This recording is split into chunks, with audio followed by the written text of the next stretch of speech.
Hello everyone, hello YouTube. And today we have Lili. Have talked about Lili. Courtesy of Chikurin. Of course, courtesy of Chikurin. But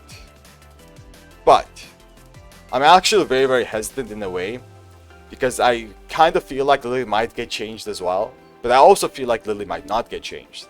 And that second one is a little bit stronger than the first one, because I think Lili, they won't change her too much. Not too much, anyway. So, yeah, let's talk about Lili.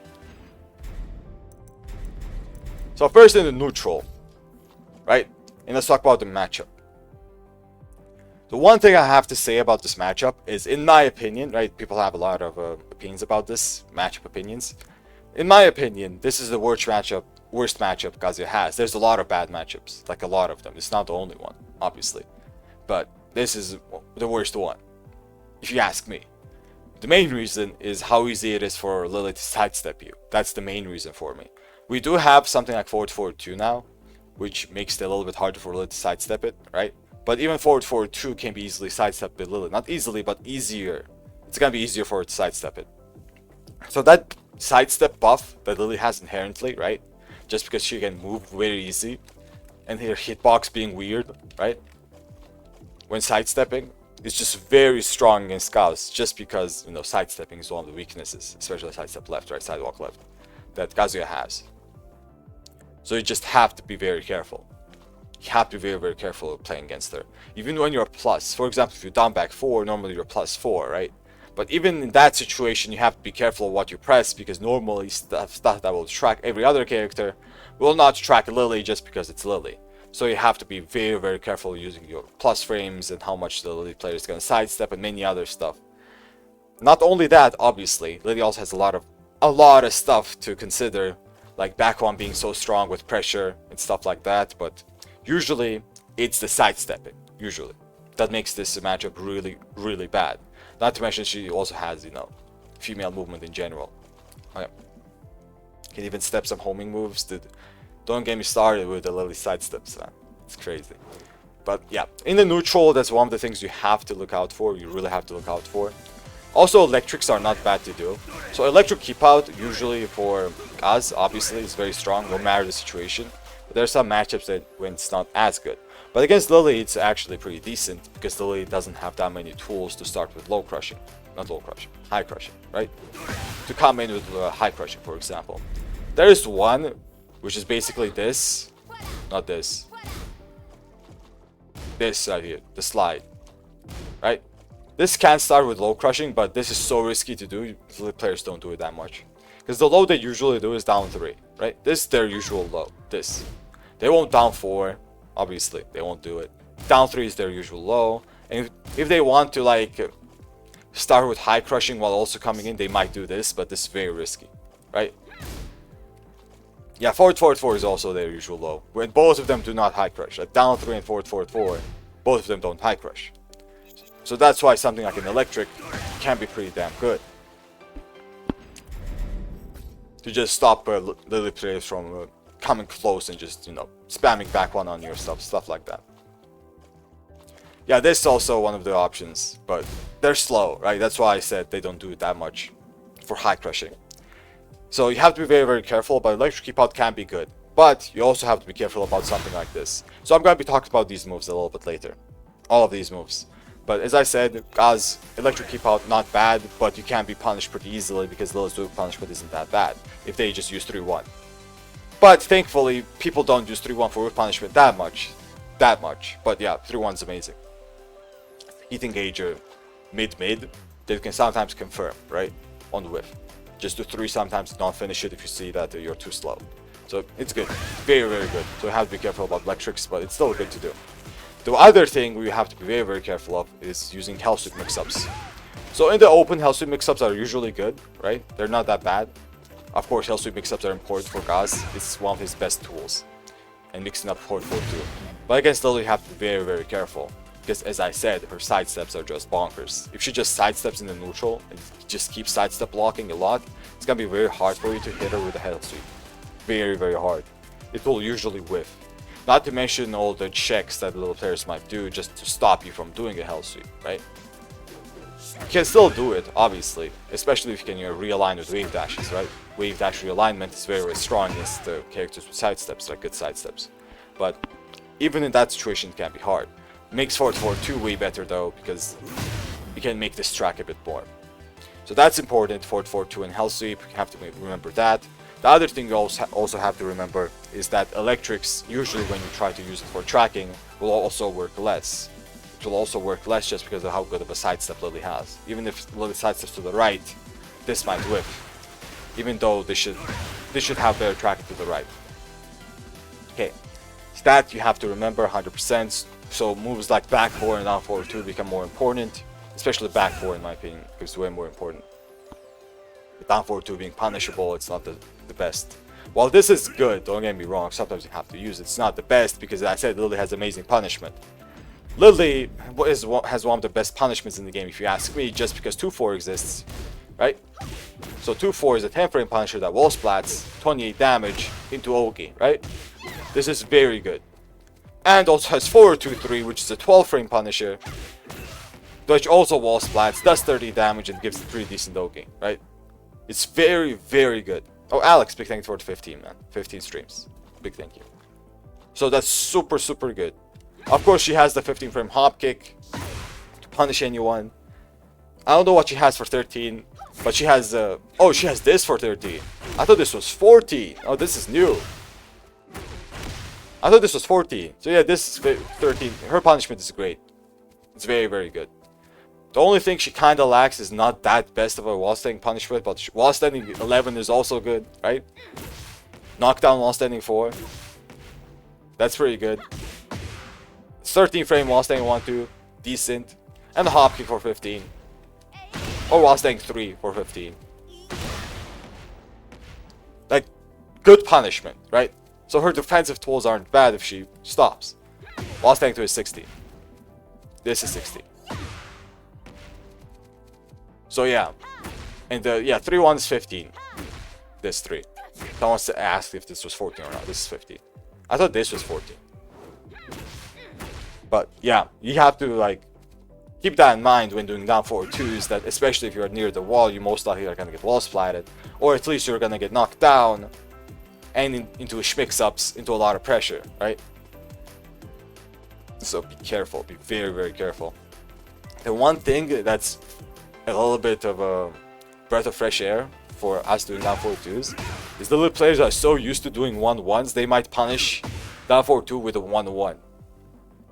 Which, for us, it's better, because we don't want to get punished by this. Right? But every little player is doing 1-1, they're just so used to it, it's like a habit at this point, right? We're going to talk about this move later too. But yeah, neutral-wise, this is what you have to think about. You have to think about a lot of stuff when it comes to this matchup, like a lot. Especially because of the sidestep that I just mentioned, right? But there's a lot to consider. Okay, now let's talk about Lili a bit, those neutral tools. So the most common neutral tools you will see for like checks and stuff is gonna be like jabs, like 1-2s, and down forward 1s. So 1-2, let's talk about this first. So 1-2-4 and 1-2-3 are basically the jab follow-ups that Lili has, and little players might sometimes use. That's why you might see little players doing a 1-2, because of the mind game, right? If you do something, I don't know, if you like jab, for example, after 1-2, they might finish this, or they might finish this, depending on what you do, basically. It's a little bit of a mind game after 1-2. So 1-2, you have to consider that, the mind game of 1-2-3 and 1-2-4. But if you do block 1-2-3, it is launch punishable, for us anyway, it's minus 13, right? Between piston. Or if you block this, you also have to consider that this is a minus for Lili. This looks like your minus. Right? This really looks like you're the one who's minus. But in both situations, when it comes to rabbit 4 or 1-4, which are very common, both make her pretty minus. This is less minus, minus 2, but this is way minus in minus 9. Yeah, 4-4-3 plus 4 also, right? This is also minus 2. But all these moves look very, very similar. Basically the same moves, right? But the 1-2 string is minus 9, the other ones are minus 2. So you are plus. You are still plus. So you have to keep that into consideration. But as I said, these minus 2 situations can be very, very iffy just because of how good of a sidestep Lili has. Even if you do something fast like jab, she'll be just sidestepping it. Okay, Yeah, heat we're gonna talk about later, Big Deck. We're gonna talk about heat later. So that's important to know about 1 to 4 and 1 to 3 and 1 to in general. Down forward 1 also is her main mid poke, right? So down forward 1 is very, very good just because the fast mid, 13 frame mid, which is linear to one side, right? You can sidestep it to the right, but it tracks to the other side. It tracks fully to the other side, sidestep right. Which makes it that if you do want to step down forward 1, you have to sidestep to the left.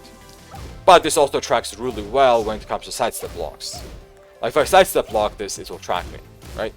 So I have to commit to a full-on sidestep to make this work, or full-on sidewalk to make this work. So down forward 1, not a bad move at all, pretty decent. And -1 makes it very, very strong, because -1 basically either forces you to do jabs, which Lili can sidestep or high crush with like moves like down back 3, for example. That's why you might see something like this, right? Lili players might sometimes do this. Because down forward 1, if you jab check a lot, counter launch, right? Especially if you want 1. If you want 2, you actually beat this, I don't know why. But if you want 1, you get countered. So you have to be very careful about stuff like this. The down forward 1 Matterhorn, right? Doesn't matter what they do, they just high crush. This is obviously way riskier than doing something like down back 3, but it's still a mind game. So down forward 1s, you have to be careful. But the good little players will usually just down forward 1 to sidestep, because they don't need to risk a move like this. They just sidestep and everything whiffs anyway, because it's only -1. Okay, so that you have to keep into consideration when it comes down forward 1 pressure. If you want to sidestep it, you step to the left. Step block doesn't work against it because it has slight tracking to the left. It depends on your character as well, right? Like Kazuya, for example, can't really step block this. So that you have to keep in your mind, basically. So yeah, down forward 1, very, very strong. And very, very good. The other things that she also has, which are also like decent moves to check people with or just gain pressure, is down forward 3. So down forward 3 is basically Mishima forward 4, this move right here. It's very, very good. It's 1 frame slower forward 4 that has a little bit less plus frames, but it's basically the same, right? So it's +3, +8 on normal hit. And the biggest thing that this move has is the counter property, which, you know, is crazy. The countered launch is the biggest difference that separates this from Mishima forward 4. And the only thing she sacrifices for this is the 1 frame, right? It's slower by 1 frame and the less +3. So this is super, super strong. A very, very strong move. It can be stepped, right? This is pretty linear, something like Mishima forward 4. And unlike Mishima forward 4, it also recovers very slowly. Way slower than something like this, right? This recovers pretty quickly on whip. But if you do sidestep it, you have a lot of time to actually punish this. But as a move, this is very strong. And the biggest thing about this is if the down forward 3, if this hits you, the second one tracks. I don't know why this is a pick, by the way. I just don't know. So you have to be very careful here. You cannot sidestep this. You can mash here, which is a little bit risky to do, obviously, but you cannot sidestep it. This is very strong, very, very strong. So if you do get hit by down forward 3, be very careful. It's like exactly the opposite of doing forward 4, because this is very easily steppable even on hit. I don't know why Lili suddenly tracks you with double down forward 3, but yeah, she does. So you have to be careful about this. Very, very careful. That's why you might see something like this down 3 for mix up, right? Yeah, down forward 3, linear move. Sidestepping it is not that hard, but Lili players can just adjust very well and use down forward 3 in situations when it's not steppable. For example, after like combo enders, they might just down forward 3. It's just check you, and there's a little mid mix up as well, right? And if it does hit you, they just do it again, because why not? And the biggest thing about down forward 3 is that it forces crouch, one of the biggest things, which makes it so that you cannot power crush. Because, you know, obviously, you need to be standing for power crushes. Okay, so that's down forward 3. This is very, very strong, very, very good. Now let's talk about the mix-up usually people do for down forward 3. Is down 3. Right? So down 3 is going to be the main low for Lili players. It's either down 3 or forward 4, but I'm going to talk about this low a little bit later as well.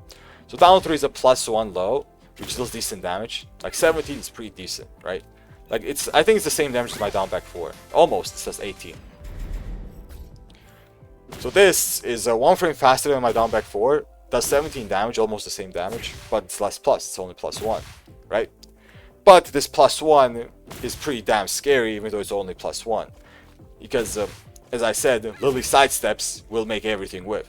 Doesn't matter what you do, doesn't matter what move you do that you think has good tracking, it will whiff, right? So down 3 sidestep is very, very common for Lili players. Of course, that's not the only thing they might do. They might do down 3 into jabs here just to stop you from doing down 4 checks. Not down 4. Down 4-1 for like normal characters, right? For us, it's down 4 checks, Kazuya players. Or back 2 checks. So this into jabs, common. This into sidesteps, common. This into backdash sometimes is common, especially if this hits, right? Like far away, down 3, backdash, everything whips, common. Also, down 3, down back 3 can work because you might also start jabbing, right? For high crush purposes. Down 4-2. I don't think down 4-2 is that good of an idea because, as I said, you can very, very easily sidestep block as Lili and just punish it. So you have to be careful. Okay, so down 3, that's basically the main gist of this. The big thing about this also is that it doesn't have a counter property. A big one anyway. It does give her +5 and force crouch, right? But it's not that big of a counter property.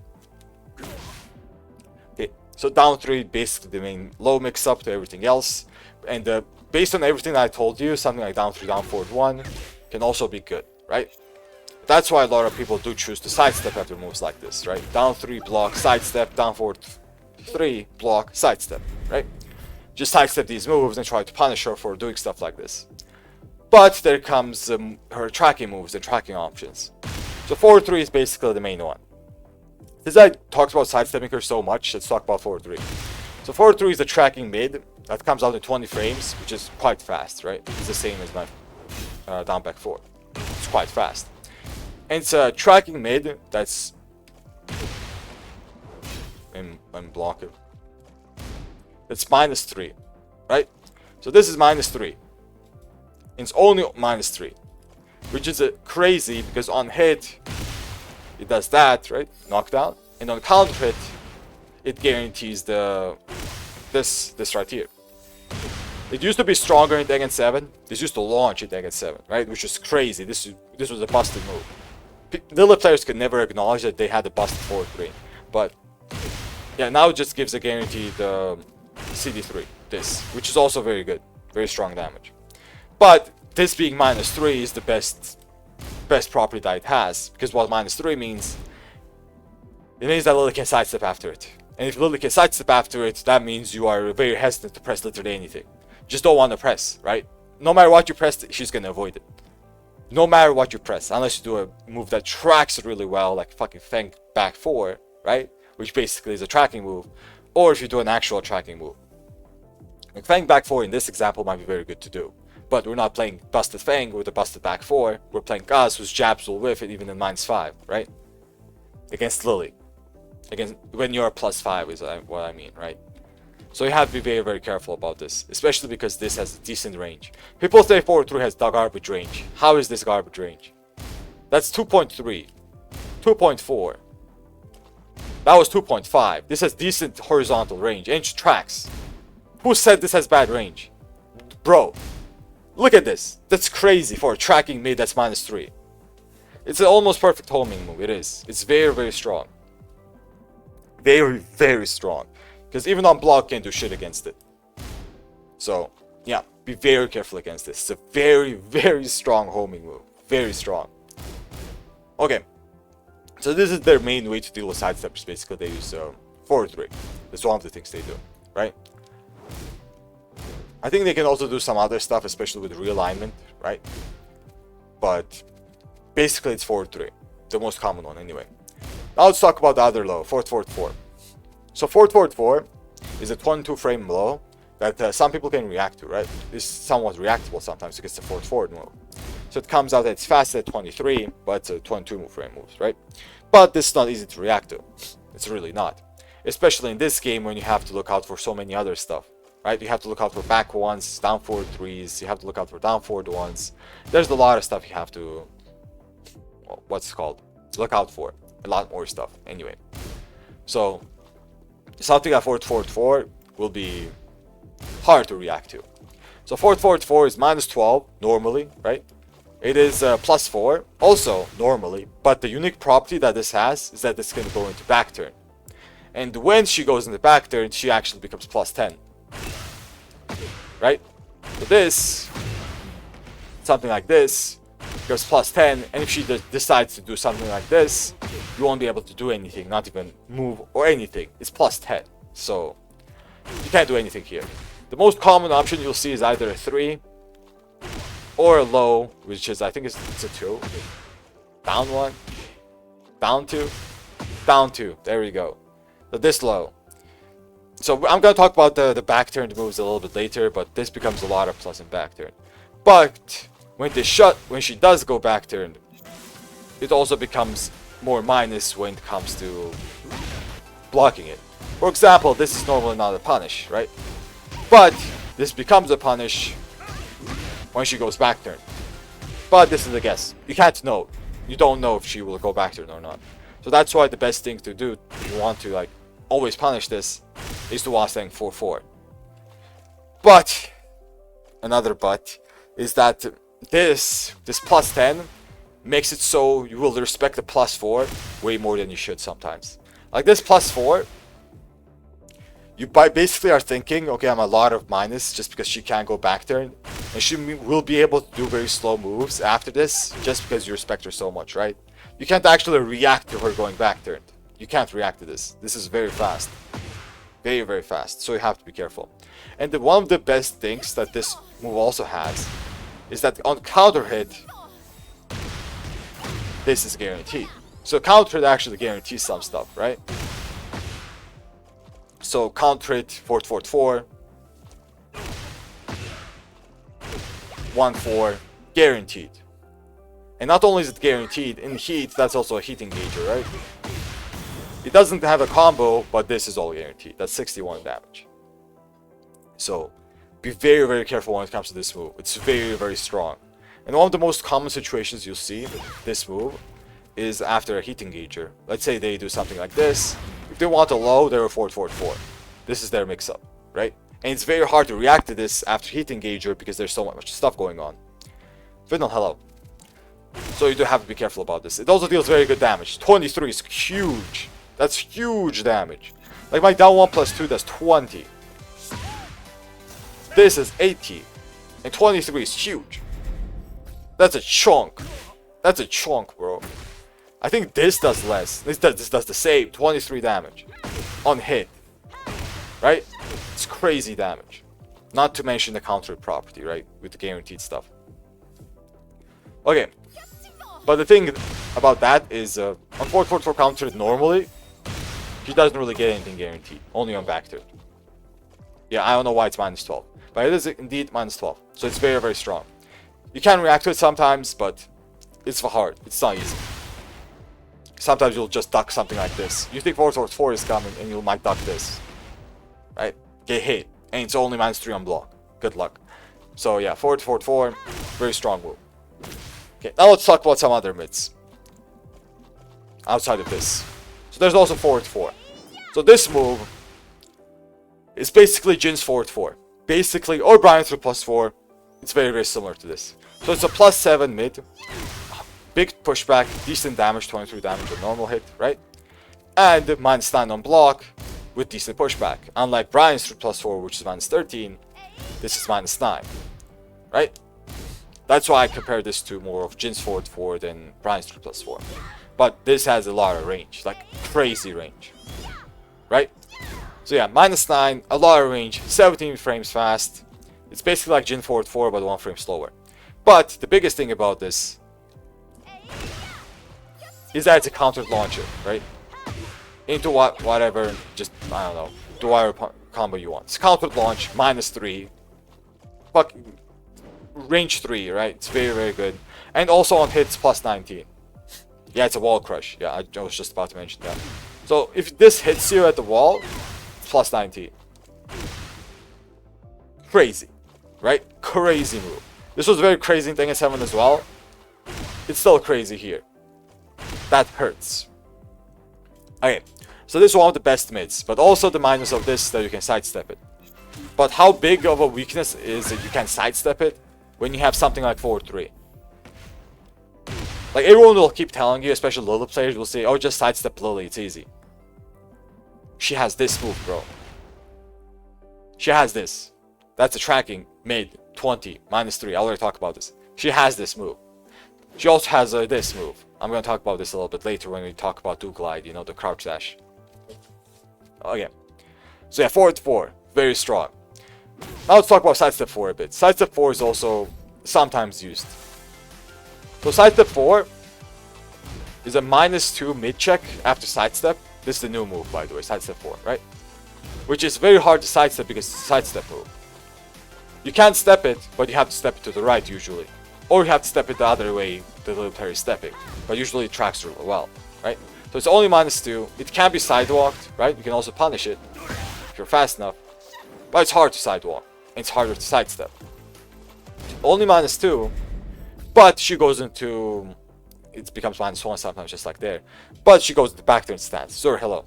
And back turn stance does a lot of stuff that's going on that basically forces you to not to try anything.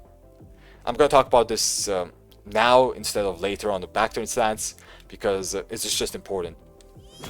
Because when she does sidestep 4, she does go into back turn, right? And the -2 basically allows her to do this move for free. Which basically means if she does this, this is very, very common. She avoids everything that you do. This is just avoids everything. Unless you do a mid check that's like pretty decently, you know, it's an actual mid check. She'll avoid all of your highs. This is a high crush, right? You can't jab check this. You have to down forward 4. But the problem of doing down forward 4 is that she has an 8 frame high from back turn, right? So if she just decides to do this, your 13 frame check will literally just go to nowhere, right? That's an 8 frame jab check in -2 situations. So the mind game here is like crazy good for Lili because it kind of forces the opponent to not do anything, which means they will be able to freely mix you up with either this or sometimes this, right? As a mid mix up. Sometimes they might finish this, but I'm going to talk about this stuff later. So yeah, be very careful about this move. And the big property about this move is that on counter hit, if it like catches you normally, it's a +11. I don't think it guarantees anything, right? I don't think this is guaranteed. That's not guaranteed. I was just checking that. But it's +11 on counter hit, so you have to be very, very careful about this. That's why they might use it sometimes. I just checked if that was guaranteed. I wasn't too sure. So yeah, be careful about this move. You might sometimes see it. You won't see it that much, but sometimes you might see it. It's like a mid check that's also long range. That's hard to sidestep. Pretty damn good. Yeah, sidestep 4. Okay. Now let's talk about the jab string that everyone uses. Literally everyone uses. I think maybe I should have talked about this at first. I kind of forgot about it. But yeah, let's talk about 1-1. So this move is one of the most commonly used moves for Lili in every skill level ever. You'll see everyone use this, from Chicorin to a green rank Lili. Everyone will use this, right? It's that good. So, yeah. Let's talk about 1-1. So 1-1 is a 10 frame starter, high, right? Only -4, and it jails. A lot of people, for some reason, think it doesn't jail, right? I was one of those people at first. I thought this was not jailing. You could just duck it. It jails. You cannot duck this, right? It's very, very frustrating. Yeah, it jails. It does. The only way you duck it is if a Lili player delays it, because it is delayable. And a lot of people think you can duck this and it doesn't jail because of this property. Like, look at this. I just ducked it. People think, oh, it doesn't jail. No, it's delayable, which is worse. So normally, 1-1 non-delayable version jails. Delayable version, if you delay the second one, doesn't jail. You can duck it. So yeah, you have to think about that. But the delay makes it so that you might get counter hit easier. So you have to be very, very careful. You have to be very, very careful about this delay as well, right? Because this comes out fast and it jails. Basically means that you won't get countered by the second hit. But one delay one means that you can get countered by the second hit. And they can also confirm it into a 3. So 1-1-3 is the full string. It's a 3-hit string. And the 3 can be delayed as well. Like 1-1-3 is like this normally, right? That's normally. The 1-1 delay 3 is something like this. So if I do that, for example, I try to jab afterwards, this is guaranteed. And they might be able to confirm it on the last 3. So this is very, very strong. Very, very good. And this is also all guaranteed. So 1-1-3 is a 10 frame string on counter it. Let me actually report this. So if you do get countered by 1-1, GG, well played, right? You just got hit by 39 damage and guaranteed this. That's guaranteed afterwards. So 1-1-3 into this. I think that's guaranteed at like wall situations maybe. I'm not quite sure. So you have to be very, very careful. Very careful. Maybe down 3 or that is a mix-up. I see Lili players do that a lot. I'm not quite sure if something's guaranteed. Maybe it's not. I think it's guaranteed if you hold back. You have to hold up there. Stuff like that. As I said. I don't know about this too much, but it's so common. Basically, it's either a mix-up with this and down 3, which both hit grounded, by the way, or this is guaranteed in certain situations. Okay.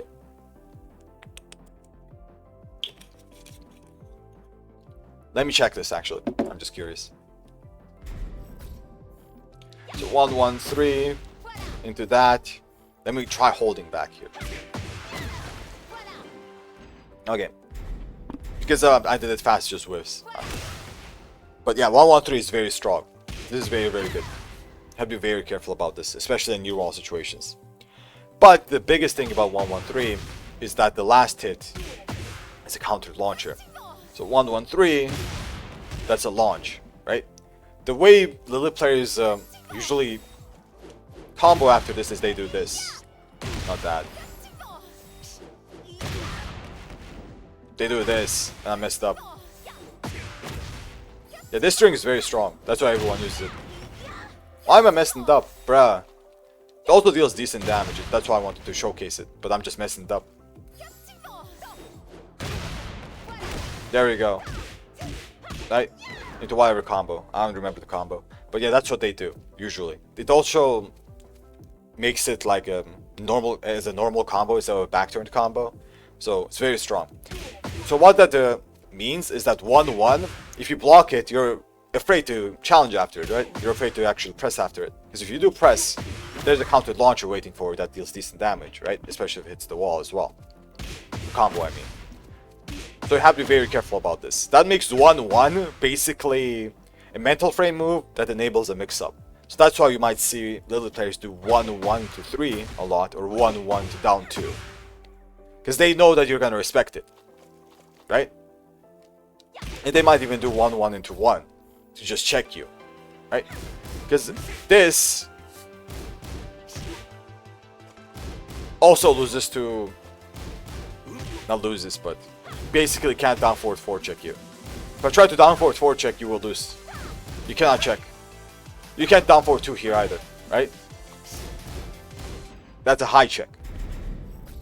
So these are like the common options they might do after it. 1-1 down to 4 low mix-up, 1-1-3 for mid mix-up, or they might even power crush here because they do have it. They can also down 4, but there's a lot of stuff they can do. As I said, I'm going to talk about the back turn a little bit later. But basically, 1-1 enables back turn mix-ups just because of the 3 that exists. Okay. Well, let's talk about... I'm going to talk about this later as well. I think this is common. Back turn 3+4. Yeah, as I said, back turn, I'll talk about it a little bit later. Okay. Now let's talk about 3. 3 and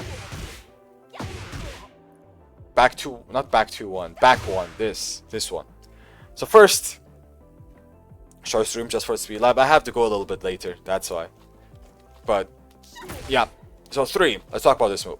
So 3-1 is a 15 frame move, right? The 3 itself is a 15 frame move, which enables heat engager with 3-1, right? And 3-1 in heat is a launcher, so this is very strong. But you have to consider a lot of things when it comes to the string, when it comes to 3 in general. So 3-1 is one of the strings that you can like do, right? It's minus 13.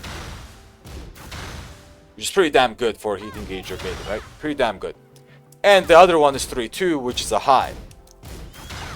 And this the same frames, by the way. This 27, 27.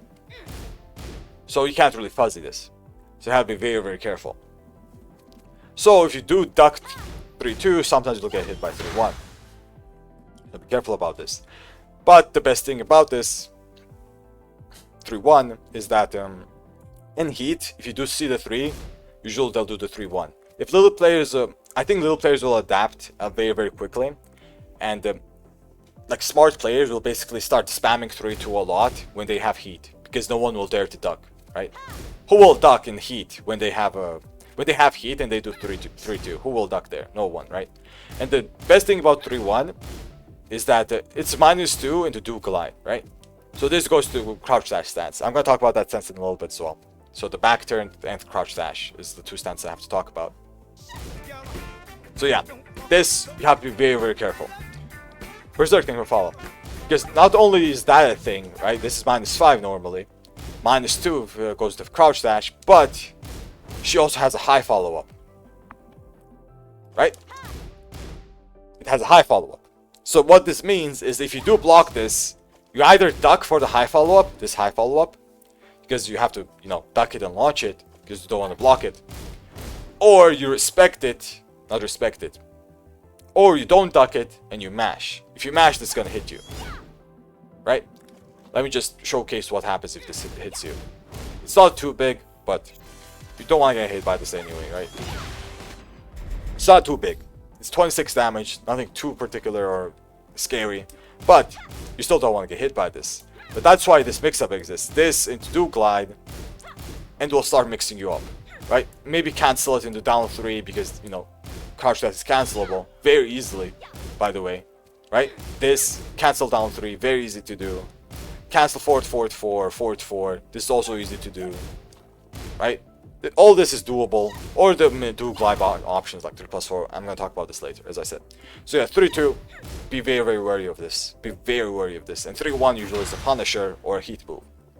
The thing about 3-1, I'll talk about this later in Heat as well, is that this, after 3, you can actually punch parry this.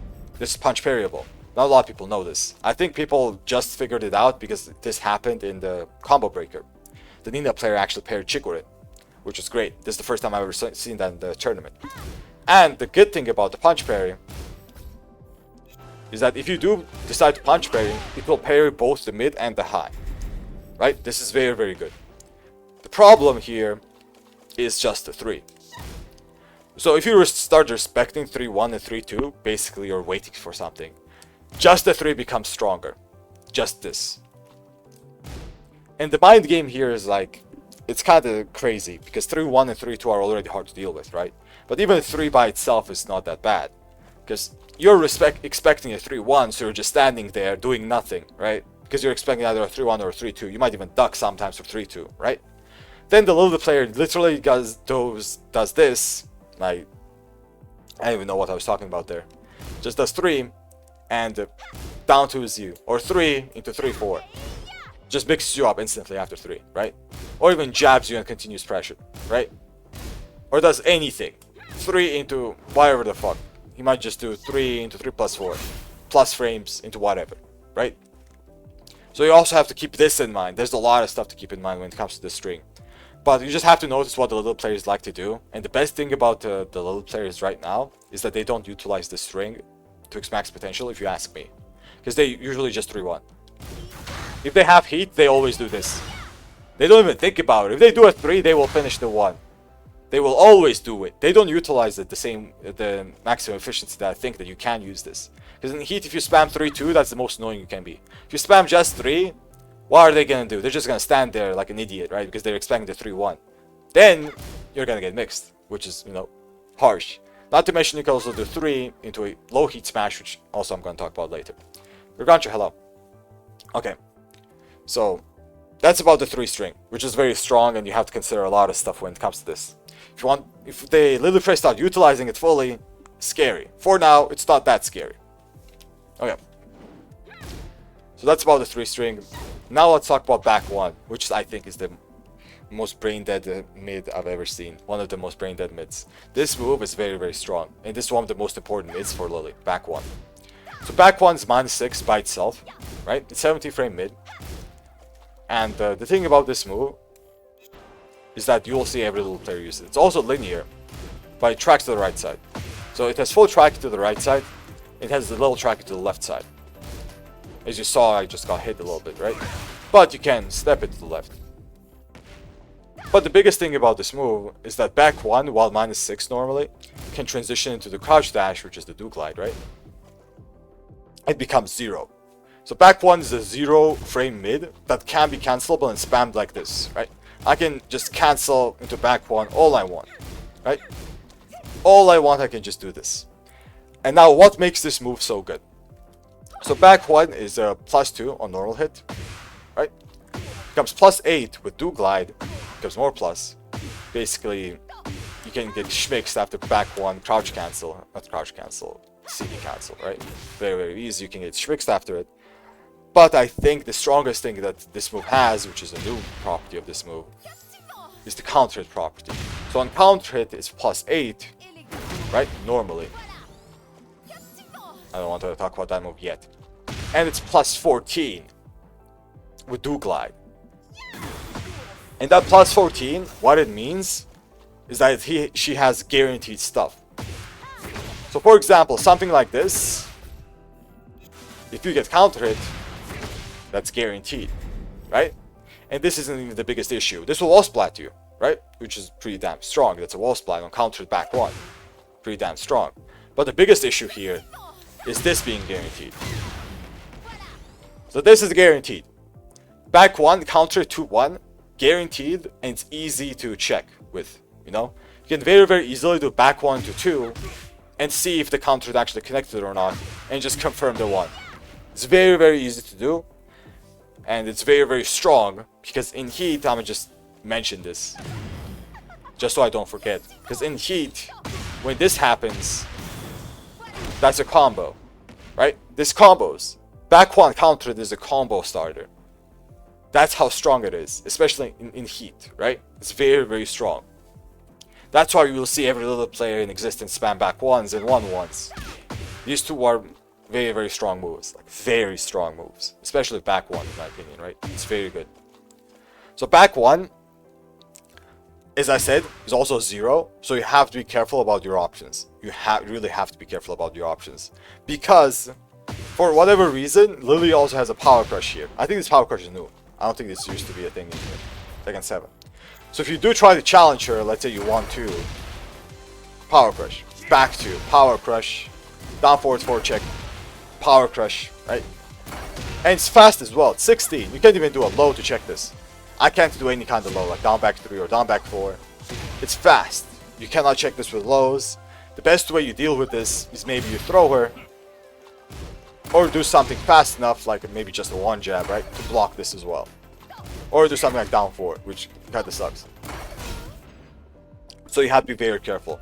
But if you do block it, it is punishable. But it's kinda crazy that it's only -11. So us, having an 11 frame punisher, we do get a back 1-2, but it is only -11. So usually you get a 10 frame punish, and 1-1-2 or back 1-2. So this is a crazy move to have. It's very crazy because this makes you respect the do glide after back 1 even more than normal, right? That makes back 1 even more broken. Just because you respect it so much, even though it's a countered heat engager, right? That deals 40 damage. Or a countered launcher in heat. It's a move that you respect that's also a countered launcher in heat. So have to be very careful about back 1. It's very, very strong. And one of the most common things people also do is that they do a 3+4. This is just a do glide thing, right? What you can do against this, which is a little bit hard to do, is it actually can sidestep right block and makes this weird interaction happen. I have a hunch that they'll fix this, by the way. This seems like a bug, right? They will fix this for sure. So this will not remain. Most likely this will not remain. This little interaction when you just step block and -15 happens, right? This will be very strong, by the way, with people with 15 frame launchers. For me though, I just down forward 1, 2, right? Because if I electric here, it's a little bit weird. I have to do it very quickly. That wasn't a punish. I have to do it quickly. So that is very, very good against this. But you cannot sidestep this to the left. You cannot do it. Right? It basically tracks it. Damn, that happens. That's a weird interaction. Yeah, basically this is gonna get fixed. I'm pretty sure they're gonna buff Lili when it comes to this. It looks like a bug, right? But you cannot step this well. And the best thing about this is that it's +6. But yeah, you can duck. This is a double high. But the thing about ducking this is if you duck the first hit, you have to make sure to stay ducking. You have to stay ducking and then punish her. And when you do punish her, be quick about it. She actually recovers quite quickly. The double high. But you don't want to duck her. You really do not want to duck her here. I'm going to talk about why in the do glide the stances when I talk over that. First, let me talk about the other neutral tools if I think about them. What else should I talk about? Now, 4-4-3, yeah. So 4-4-3 is the next thing I have to be talking about, which is also a very, very strong move. 4-4-3 is a very, very long range mid, right? It's a little bit on the slower side with 22 frames.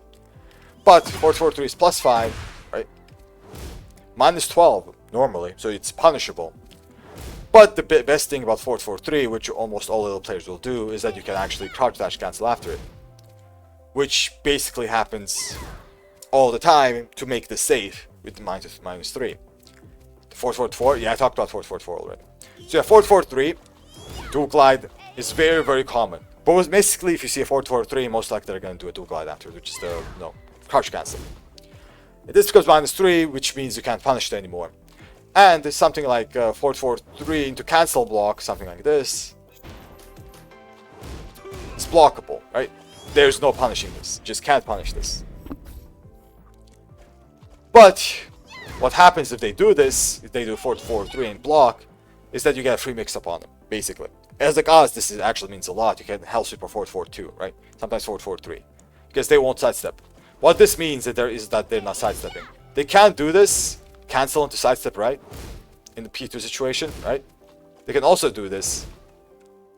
But usually they won't be sidestepping because if you do press something, they might get hit. But you might also see this a lot. 4-4-3 into instant sidestep. This is also very common. So the two most common things good little players do here is either block instantly or sidestep instantly. And the sidestep, instant sidestep here basically happens because of Lili's broken sidestep. No matter what you do, most likely no matter what you do, she'll be able to sidestep it. And this is very strong. So if I try to check like down forward 1, it can work because it's good tracking. But something like down forward 4 or down back 2, right? Even jabs, right? If I try to jab here in -3 or 2-2, it just won't work. Down forward 3, right? It won't work. Even electrical whiff, I'm pretty sure. He just whiffs, right? Couldn't take for follow. Even though she's stepping to the right, by the way. She's stepping the wrong direction. So, yeah. Have to be very careful about that. And the strong thing about 4-4-3, about why they would use it, is that 4-4-3 is +14 on hit when it comes to dual glide. So normally it's +5, right? But dual glide becomes +14. Now what does this mean? I'm pretty sure people figured it out already because I was talking about forward back 1 counter it, right? This means that this is guaranteed. That's guaranteed on normal hit. This is also guaranteed. Normal hit, right? This also guaranteed into a launcher. I repeat myself. Normal hit. So be very careful about 4-4-3. This is a very, very strong move. It's very strong. You can't sidestep it. It is pretty linear, right? But when you do sidestep it, you have to be pretty quick in your punishment. Because as I said, they can sidestep cancel or just block cancel. You have to be quick about your punishment when it comes to sidestepping 4-4-3. But I already mentioned her having this for sidesteppers, right? So be careful. Same with like this. This also for steppers. It's not a homing move anymore, it used to be, but it still has very good homing properties. And not to mention this move, right? I already talked about this move being guaranteed after this, but this is also a good move for like steppers, right? Because it's a homing move. And the best thing about this is that after forward 4-3 or back 1, people sidestep a lot, right? So one of the options I did say about after back 1 is that little players use this to catch steppers. But the other option they also have is 2-1. This. And it's very, very strong. And very, very strong, I mean. Because this, back by 2, just by this, without the 1, right? Follow up, is -9. I don't know why it's not punishable. This at least should be -10 in my opinion. At least make us have a mind game to punish this or the follow up. But no, it's just straight out safe. Safe mid, 14 frames, tracking move. Why? I don't know. Straight out safe, right? If they finish this, okay, I admit. It is punishable. It's not safe anymore. It's -13. Okay, I'll admit, it is not punishable. But it's not even -14. Or 15, right? It's very strong. In my opinion, it should be -14. Maybe not 15. It should be 14. And this should be 10. Not that. This should be 10. But for now, that's how it is. -9, -13. And the best thing about this, as I said, is that you can kind of confirm this. You can kind of confirm this, especially on counter hit. It's very, very easy to confirm on counter hit. On forward 4-3 hit, you can just do this and confirm it. Just do this and not finish it. And finish it if you see the hit on or counter hit, right? It's very, very easy to do. It's not hard at all. It's very strong. Very, very strong. Okay, that's about forward 4-3. We'll also talk about in the neutral. I guess I can talk about this a little bit as well. This is basically Fang out forward 2, by the way. The Fang panic move, right? This is a unsafe move though, so little players might sometimes use it, but you don't see this much. I just randomly clicked it. Up forward 3 +4. Oh, this one? Or this one? Forward 3 +4. Up forward 3 +4 I can talk about a little bit as well. Actually, let's talk about up forward 3 +4 a bit.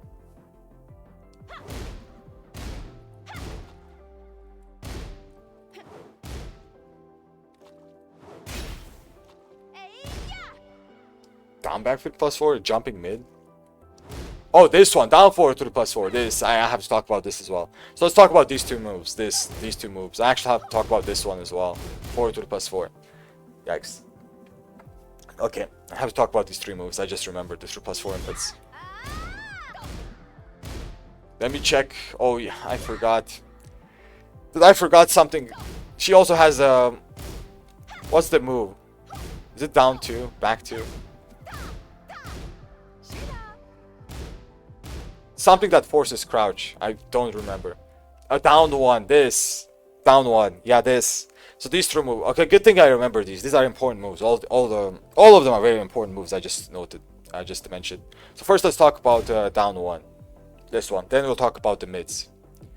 No, not down 4-3. I already talked about this. So down 1. So down 1 is a crazy move. This is a very, very crazy move. So, what is this? So this is 0 on frame move, right? 18 frames, high crush low, which is 0. But it has a follow-up with the down 1 too. So this is important. This is very, very important.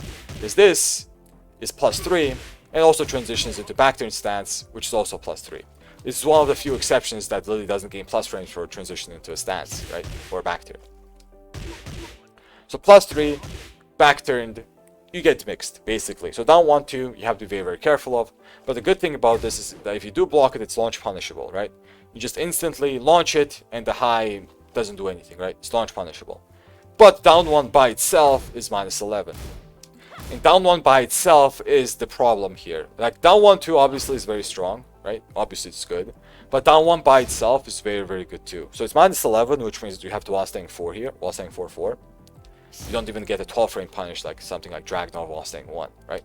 You just have to while standing 4. And the best thing about this is the mind game afterwards. As I said, this is 0, but it also has the Lili player going into full crouch, or she also has the choice of not going to full crouch. So it can also do down forward 1, right? Down 1, down forward 1. Or it can also do down 1 while standing 4. So both the options are available for her. Both of them. And the strongest option that the Lili players have here is down 1 to full crouch down forward 1. And this is one of the dumbest setups I've ever seen, even in Tekken 7 and even in Tekken 8, right? In both games. Full crouch down forward 1 is a super strong move. Super strong. It's crazy how good it is. So down 1 being 0 as it is, right? You can actually check this, obviously, right? With down forward 4, it's checkable. Low like it. Big profile. So you can check this. So down forward 4 check definitely can work. But then you will lose to something like jabs, right? Or wall standing 4. You will lose to those. The best thing about this move is that you can't high check this. This is a pure high push. You cannot use highs here, right? But not only that, it also has a very good on-hit property, which does this, 25 damage, right? I don't think that's guaranteed, by the way. That's not guaranteed. But it's basically a mix-up. It's gonna be a mix-up. So you have to be very careful. So it does 25 damage, which is crazy for a high-crushing mid, right?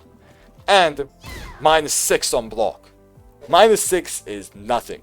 Especially for Lili. Lili can sidestep in -8 situations. I swear she can. And the -6 is nothing. She can sidestep after everything will still whiff. Most things will still whiff. So this is very strong. Very strong.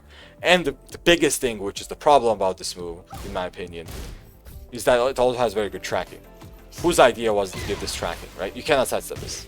If you think you can sidestep this after down 1, you are wrong. You're dead wrong. I'm gonna block this and try to step it. I still can't step it. You cannot step this. It basically has full tracking. You can step it to the right sometimes.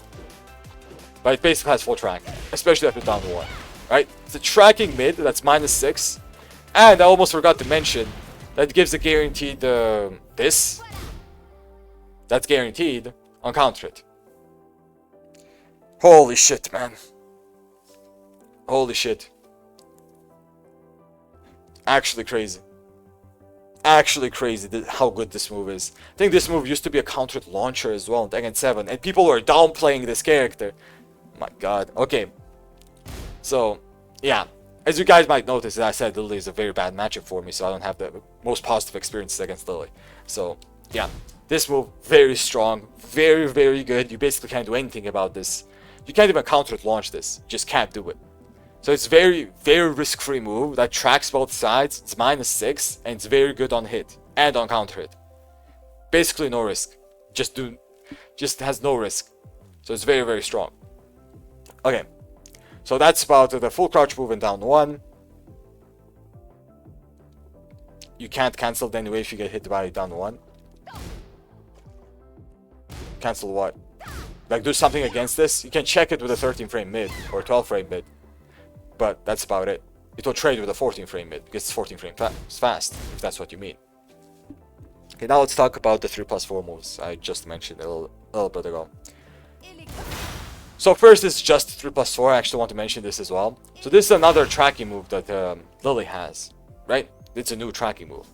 Outside of forward 3, she can also use this. People think we're following.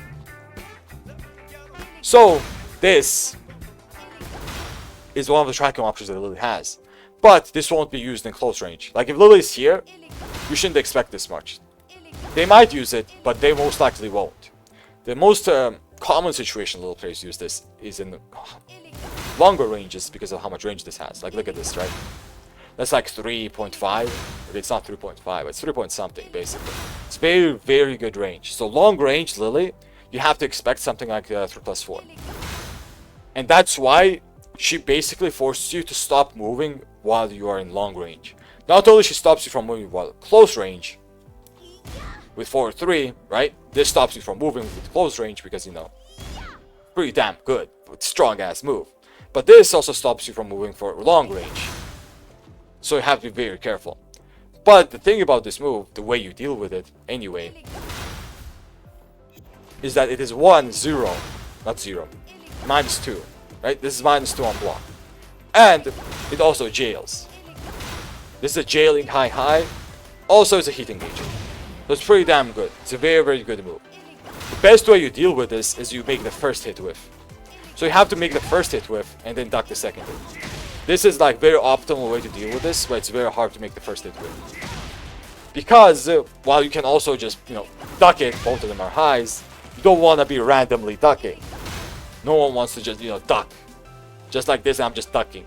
Because, you know, a 3+4 might be coming. You don't want to do that. The most optimal way to deal with this is you make the first hit whiff and duck the second hit and then punish it. Because the Lili player doesn't have a choice of actually making the second hit appear or not. It's just a 3+4 input, right? But yeah, this move, duckable, optimal way to punish it, make the first hit whiff via backdashing or creating distance, ducking the second hit while standing move. Optimal. Unblock, be very careful though. As I said, it's only -2, so Lili can just sidestep everything. Lili can backdash, Lili can jab, Lili can, I don't know, crush everything with Matterhorn, so be very careful. Be very, very careful in the block situation. So that's about 3+4. Now let's talk about the other long range move. This time it's a mid. Down forward 3+4, right? So she has this, which tracks, and she has this, which doesn't track. So down forward 3+4 is a mid that does not track, right? It's not a tracking move. You can actually step this and punish it, more or less easily. Sometimes it will track you well based on the range, right? But more or less, you can step it. But as I said, this move, this 3+4 exists so that you don't even try stepping, right? That makes this stronger. So this move became stronger in this game just because this move exists. This move stops you from stepping in long range just because, as I said, this is a long range homing move, even though it's a high, right? But this move stops you from just ducking. So you're kind of stuck there creating distance. So this move became stronger because they can use this more freely. And this move, 24 frames mid, very, very long range, right? And normal hit launcher. This is very good. I don't know the combo, something like this maybe, whatever. It's a normal hit launcher, so this is very good. That's why just ducking 3+4 isn't a good idea, because if you just duck, you might just randomly get hit by this. Bad idea. So, normal hit launcher, and it's -4. Not only is it -4, it also has a follow-up. Is it a 3, or is it another 3+4? Another 3+4. So this also has a follow-up. Right? So if you do, let's say, try to do something slow, like a down forward 4, you'll get hit. This actually trades with 13. Or if you do something slower, you'll just get hit. Right? So you have to be careful. Doing something like jabs can be good, because jabs float, right? Or even something like a 12 frame mid can also be good. Something like 1+2, for example, right? Not bad at all. But the minus of that, for example, doing a 12 frame mid, is that she can just block it. But 1-1 is guaranteed. 1-1 she cannot block unless she ducks it. But the mind game is like very, very complicated here. It's very, very complicated because if you 1-1, she can high crush because she has a back turn stance high crush, right? Something like this. Possible. 4. Not 4. Is it down 4? I forgot. Down 4. That's also possible. High crush. 3. Also a high crush. So doing a jab here is not the best of decisions. Although jab is very good against like this. This is good, you float it, right? Or against this into block. Also good. But it's bad against this into this, which, you know, is a duck. Or this into anything the little player will do, because everything the little player does in this situation is gonna high crush. So you have to be very, very careful here. Very, very careful of what you choose. And the thing about this is she also has the one jab. The 8 frame jab, right? And the 8 frame jab becomes 12 here, which also will trade the 12 framer. So if she does this into the 8 frame jab, and if I do like a 1+2, this will trade. But the biggest problem here, in my opinion, one of the biggest problems if you're just mashing, right? Sometimes mashing is not a bad idea, especially in this game. But the biggest problem here is the power crush that she has, which is a 7 frame startup, right? What the fuck happened? Where's my 1-1? Oh my god. This is the first time I've seen it. What the hell? Bro! I was like, where's my 1-1? It's whiffing! Oh my god. This is the first time I've seen this. Okay, nice. Amazing. But yeah, the power crush is basically the reason you don't want to mash here. You can actually just do jabs. I would try to do 1-1, but it just doesn't work. Like, it's just 1-2, I guess, right? So 1-2 can work. But she only takes ship damage and it's safe, right? You can also do down 4, which is also a very good option. I think down 4 here is not a bad option at all. But it will lose to the jumping 3+4, another kind of jumping move. 1-4. 1-4 is decent. It's not bad, but I wish it beat the power crush. The power crush is just too fast. That's why I tried it, right? So, yeah, be very, very careful about that. Especially if you force the power crush, it's good. But as I said, this power crush, I mentioned this before. This power crush is very, very strong for only being like a 14 frame. Not only being minus 13 for a 14 frame power crush. It's very, very fast. So it does a lot. It does a lot.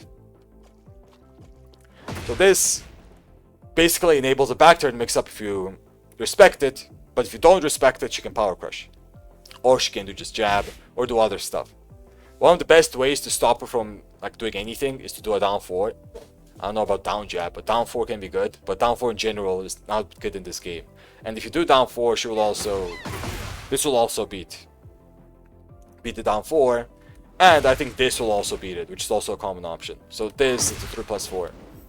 Which is another jump, right? If you down 4 here, let's say I down 4. You'll get hit by this. So, yeah, be very, very careful. And the down 4 also might lose to something like this. Actually, it does. No. Does not lose to that. But yeah, just be careful of the jumping options, basically. Just be careful. But down 4, as I said, it's not good. It's -4, right? Just a generic down 4. So it's better to like guess correctly and just guess on the correct situation. Because your reward is higher than the just generic down 4. Down 1. If you do a down jab, the power crush will absorb it. That's a problem, right? And you'll actually get chipped more than her. Which is not the best of situations. Because even this will beat you. Right? And the same 3+4 will also beat you. So, yeah, be very, very careful about this. Hop kick and back turn. You mean this? The weird hop kick. Yeah, she can still do that. She still can't do that. So yeah, any kind of jumping option will basically beat the lows, right? Obviously. So be careful about that. But somehow, not somehow, sometimes you get it forced out. So there's a mind game when it comes to this. But you don't see this that much anymore. Because she has so many stronger moves, like back 1 spam. Why would you spam this? You can spam down back 1, right? This is so strong. Actually dumb. Or the do glide too, which I'm going to be talking about in a bit. So yeah, beware of that. About that. Now let's talk about forward to the +4, which is also a very, very good. Oh wait, I remembered another move. Oh my god, sidestep 3. How did I forget this move? Okay, first let's talk about forward to the +4.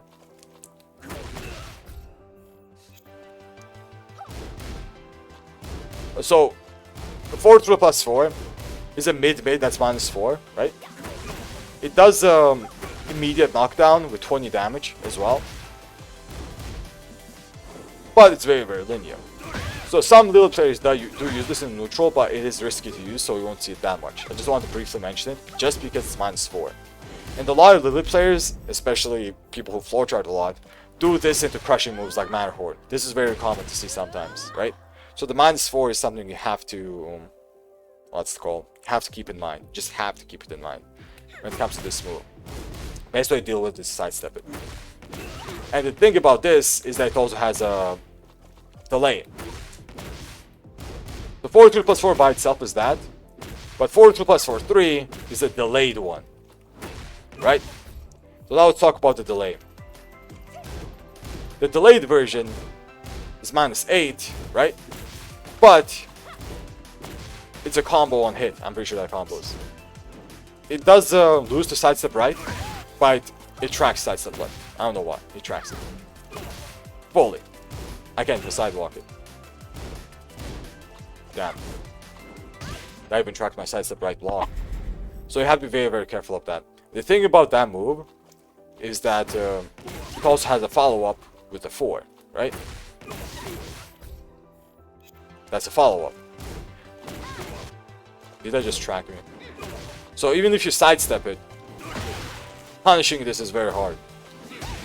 It's not easy at all. If you do a mid punish, it's good. But my counter launch doesn't even work sometimes, right? And if you do have a good down 4 too, that's a good punish. But we're playing Kaz, we don't have that. We just don't have that. And the electric doesn't work well. Yeah, some people do use this for oking. Especially in backturn situations, but that's like different stuff. I won't talk about that stuff in this vid anyway. Okay. Yeah, I did talk about sidestep 4. I did. So yeah, about this move, just be careful about this being -4, and this move as well, because -8 with a follow-up. And the follow-up, I forgot to mention this, is -20, but a lot of pushback. You see the pushback here, right? So this is very, very hard to punish. 4-4-2 can work, but it's still hard to punish. Okay, that's this move. Now let's talk about up forward 3+4, and then we can talk about sidestep 3. There's so much shit I have to talk about. So up forward 3+4 is a mid that's -9, 15 frame mid, with a lot of range, right? It's like 2 point something range. 2.2, I think. So it's a low crush. It's basically like an orbital, right? 15 frames, -9, and it has 2 follow-ups. Not 2 follow-ups. Yeah, 2 follow-ups. I did remember correctly. So one follow-up is a high, right?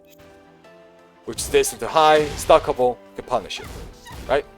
And the other one is a Matterhorn, which is a mid, but slower. You can somewhat react to this and the high, somewhat. But this is +21, it's basically a Matterhorn. But let me talk to you about this move, which is the biggest problem about this, is that little players usually don't use this much, unless it's a round ender. So round ending situations, this is very strong to do, because they will just do this, you will duck like an idiot, because you know, you think high is coming, and then they will do something like this again. And they will just harass you, like doing this again and again, right? Just do this into another this, because the low crush, down jab won't work against this, down 4 won't work against it. And they might just down 3 or do a generic down 4 afterwards just to kill you. So you have to be very, very careful about this for round ending situations, because they use this as a mind game. Okay, so that's about this move. Cross up, yeah, they might use it for cross ups as well, but as I said, I won't cover that kind of stuff. The setups and shit. I'm usually covering mind games in CV Labs, usually. So now let's talk about sidestep 3. This move, bro. So this move is a very, very strong move. So sidestep 3 is a 16 frame mid, right? From sidestep. And sidestep 1+2. These two moves. Okay, especially sidestep 1+2. Okay, let's talk about these two. So sidestep 3 is very, very strong. So it's a -9, pretty long range mid, right? Decently good enough range. That guarantees either this, so that's guaranteed, or this, that's also guaranteed. But usually people do this for 4-2 damage, right? So this, on hit, guarantees this, which is very strong. It doesn't have a counter hit property, but the on hit property is so strong that it's just very strong. This is very, very good. A -9 mid that guarantees this, 42 damage into mix-up, very, very good. And the thing about this move, sidestep 3, is that it's also not that easy to sidestep.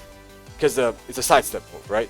If you sidestep the wrong direction, let's say she sidesteps right and I sidestep right as well, I won't be able to step it. But if she sidesteps left and does it, I won't be able to step to the left that easily. It's very hard to step, basically. Thumb hill up.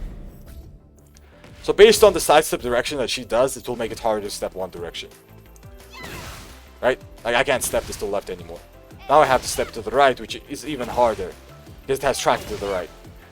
So basically, if the Lili player does this correctly, it's basically a homing move, right? I can't step this. I just can't step this. Basically unsteppable. So this is very strong. It can become a homing move because it has full track into the right by itself, and if you sidestep the direction in the left of your opponent, something will fall. Basically becomes a tracking move. Basically, right? -9 tracking move that guarantees this. Fun. You can do this after it? Really? You're fast enough, I guess. Yeah, damn. That's even more damage. That's still more damage. But, yeah. Thank you, Silence, by the way. Thank you. So you have to be very, very careful. It's very strong. This move is bonkers good, right? Okay, now let's talk about sidestep 1+2. The sidestep 1+2, as you guys are seeing, it's a normal hit knockdown with 21 damage, right? And as you guys just saw as well, it's also 0 on block. So this is a 0 on block move. This also tracks, by the way. Same way sidestep 3 tracks, this also tracks. I think this tracks more than sidestep 3. You just can't sidestep this. Sidestep 1+2 is 0 on block. 19 frames, basically tracking mid, that knocks down a normal hit. Like, that's already strong. It's already very good. GG, well played. It's a counter launcher. So this move is bonkers good. This is super good. OP as move, right? Super strong. 0, 19, tracking, counter launcher. Mid. Okay. What else do you need from a move? I don't know. I just listed all the things that you need in a move that would make things broken, and she has it. So it's very strong. It's very strong. So if I do sidestep 1+2, and let me just try to step it. Nope. I just sidewalked it. Right? Sidewalked right. But this is very hard to step. Like in real matches, this is basically tracking. You can sidewalk it, but you have to sidewalking the other direction, which every other move is stepped, right? So it tracks to the left fully, more or less fully. And it tracks more when you like do it correctly. If the little player does it correctly, this won't be stepped, basically. It's basically tracks. It's technically possible, as you guys saw, I stepped it, but this is like practice mode stuff. In real matches, this is gonna be super hard to step, and most of the time you will be blocking this. Or getting hit by it. It basically tracks really well. Tracks really, really well. Let me try the other direction. Besides the 1+2 on the other direction. Yeah, it's still... Oh my god. You have to sidewalk. You have to commit to a sidewalk, and even then I get hit. I guess I have to sidewalk left in this situation. But yeah, it has very good tracking. Like in real matches, you basically can't sidestep this. I sometimes have, just because I spam sidewalk. Especially sidewalk left against Lili sometimes. But as I said, it's risky to do that. But this is a very strong move. For a move this strong, having even slight bit of tracking is very strong. But it doesn't have slight, it's decent tracking. Okay. It may basically force you to sidewalk. Okay. Sidestep 1+2, very strong. What else to talk about? Let's talk about... That's a crouch dash move though. Lili's top tier. Lili is very strong. Yeah, very, very strong character. What else to talk about? Do we transition to stances finally? I think it's been an hour already without stances, which is crazy.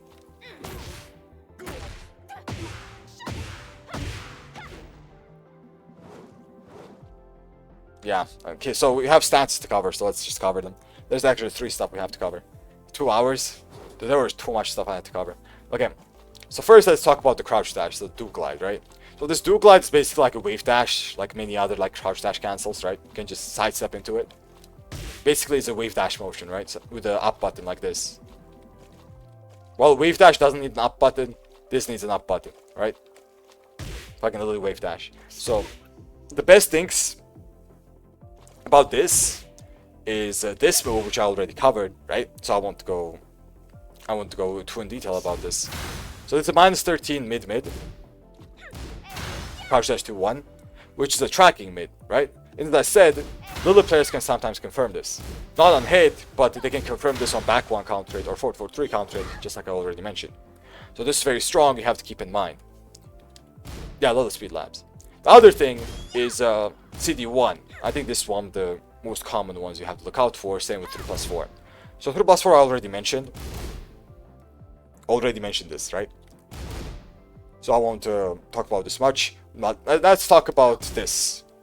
So do glide 1, CD1. So this move has a follow-up, right? Which can be delayed by a lot. And this follow-up, while being -14, so you can technically electric this if you like fast enough, right? Let me try it. It's hard, but let me try it. I can't do it. There you go, I did it. So it's -14, but it's also a countered launcher. So that's one follow-up, right? Countered launching mid, which you have to be very, very careful of. But now it becomes, now let's talk about the problem. The problem is this right here, about CD1. And this, so these two. And like the second one, this, is the same as 1 to 4. Right, this is very, very similar. I already talked about 1 to 4, so this is very similar. It's -9. It looks like you're minus, but it's -9 for Lili. So you have to look out for that and just, you know, use your frames accordingly. But the problem here is the CD1 into 2 cancel. So if I do 3 CD1 2 and hold back, this cancels into back turn stance. So this was used in Tekken 7. It's not as commonly used in Tekken 8, as I said, because Lili has such dumb shit. You don't need to use stuff like this anymore. But this is also a mind game, right? If you do expect a follow-up and you just stand there waiting for something, she will go into back turn and mix you up. She will just do this into this. Just mix you up, right? This, 3. This into, I don't know, hop kick you, whatever, right? Doesn't matter. They might just do it to 3+4. Doesn't matter. They just mix you up. So you have to be careful about this mind game after CD1. It's very, very important to know. Like, I labbed this matchup a lot in Tekken 7. That's why I know this kind of stuff, man. Because, as I said, Lili is a very bad match for Kaz. Okay.